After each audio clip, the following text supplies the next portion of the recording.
Nous parlons ce soir dans État d'esprit avec vous, Mathieu Labonne, du phénomène Amma, puisqu'elle est en France en ce moment.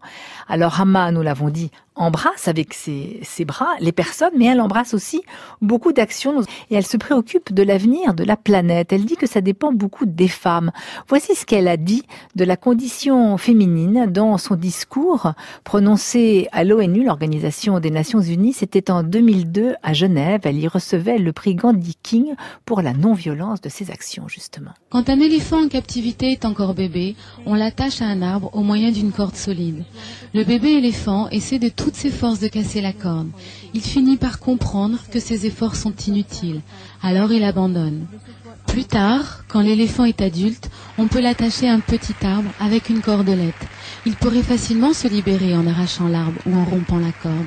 Mais comme son mental a été conditionné par les expériences du passé, il ne fait pas le moindre effort pour s'échapper. C'est ce qui arrive aux femmes. Si les femmes le veulent réellement, il ne leur sera pas difficile de briser les entraves des règles et des conditionnements imposés par la société.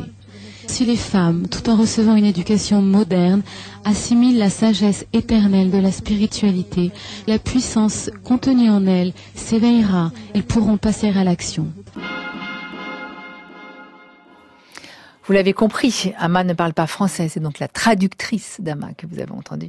Ce sont les paroles d'Amma. Alors dans tout ce que Amma fait, nous allons en reparler avec vous, Mathieu Labonne, elle donne des câlins, elle récolte de l'argent.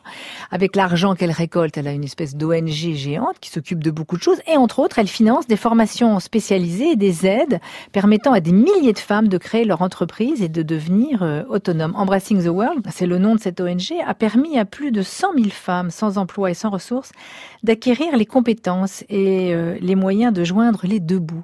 Il y a quelque chose d'assez extraordinaire dans ce qu'elle vient de dire avec la cordelette de l'éléphant. Oui, oui. Ouais. Ouais, elle parle beaucoup des conditionnements. C'est ouais. un peu finalement le rôle d'un maître spirituel, déjà nous prendre conscience de nos conditionnements et de les dépasser. Et en particulier par rapport aux femmes qui ont besoin de prendre conscience de leur pouvoir et de leur capacité à changer le monde.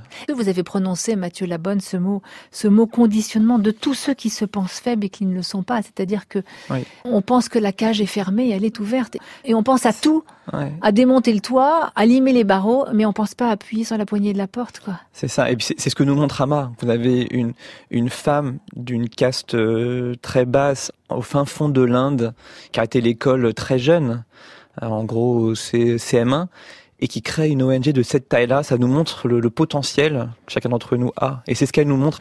Et c'est ce qui l'intéresse aussi, c'est de nous montrer notre potentiel et de nous accompagner pour pleinement le réaliser. Dans le petit livre édité chez Point Vivre, Tout est en vous, paroles d'Amma, c'est très agréable parce que, en fait, il y a une maxime par jour. Et voici la maxime du 25 mai. Il s'agit de percevoir notre prison comme une prison et non comme notre foyer. Quand nous en serons capables, notre esprit s'élancera avec ardeur vers la liberté. En fait, nous sommes libres et nous ne le savons pas. Oui, surtout la liberté est avant tout intérieure. Contrairement à ce qu'on présente dans la société, la liberté extérieure est importante, mais la vraie liberté se trouve à l'intérieur. Et d'où l'intérêt d'être aussi accompagné, puisque nos conditionnements sont parfois durs à déceler. Donc, qui est emprisonné ? Eh bien, les femmes, eh bien, les faibles, tous ceux qui ont peur, en fait. Oui. La peur fait de nous, dit-elle, des morts vivants. Elle affaiblit la puissance de nos actions. Elle rend notre mental esclave de l'égoïsme et de la méchanceté. La source de cette peur, c'est le sentiment de notre faiblesse. Ce sentiment vient de l'incompréhension de la puissance infinie qui demeure en nous. Oui.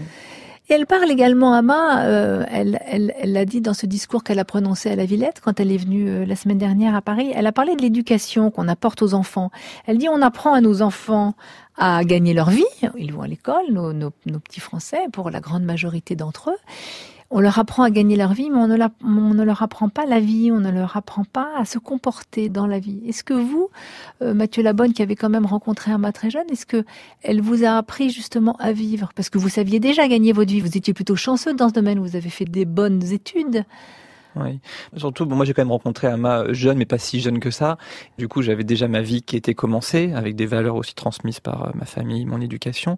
Mais ce qu'Amma, elle m'a montré, c'est Elle m'a donné vraiment des outils intérieurs pour apprendre à me connaître. Et du coup, être mieux capable d'agir avec discernement et de moins être identifié à mon ego, à mon histoire et à me connecter à quelque chose de plus grand. Je pense que beaucoup de notre souffrance vient de notre identification à notre ego et au fait qu'il y a des choses qu'on n'aime pas, et finalement, on passe notre vie à être bien puis mal en fonction de si les conditions extérieures nous conviennent ou ne conviennent pas.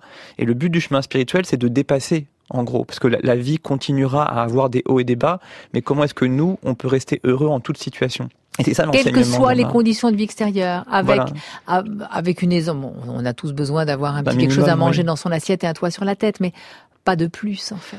Pas de plus. Et Amma, elle dit que la spiritualité, c'est l'art d'être heureux. Et elle dit que le bonheur est une décision. C'est des messages assez forts, qui sont parfois difficiles à entendre, mais qui nous montrent en fait que tout se joue dans notre mental, dans notre perception de la vie. On décide le bonheur. C'est drôle ce que vous dites, Mathieu Labonne, parce que ça paraît évident. On décide le bonheur. Et parfois, quand pour une raison ou une autre, finalement les motifs ne manquent pas tellement, on est fâché. On a envie d'agir en fâché, de crier qu'on est fâché. J'ai vu une dame il y a très très peu de temps ici près de la radio, il y a un centre commercial Beaugrenelle, qui a fait tout un pataquès à la caisse justement pour une histoire de prix, d'objets. Et quelqu'un lui a dit, écoutez madame, nous on fait la queue depuis longtemps, il y a une différence de 2 €, je vous les donne, et puis comme ça vous arrêtez la contestation du prix, et puis on avance. Eh ben elle n'a pas voulu. Parce que ce qu'elle voulait, c'était se fâcher. Et même quand on lui a proposé une espèce de laisser-passer pour la facilité, elle a refusé. Oui. Donc ça paraît évident de choisir le bonheur. Mais voilà, ce qui est intéressant, c'est que le fait qu'on ait des émotions, et c'est normal, tout le monde a des émotions.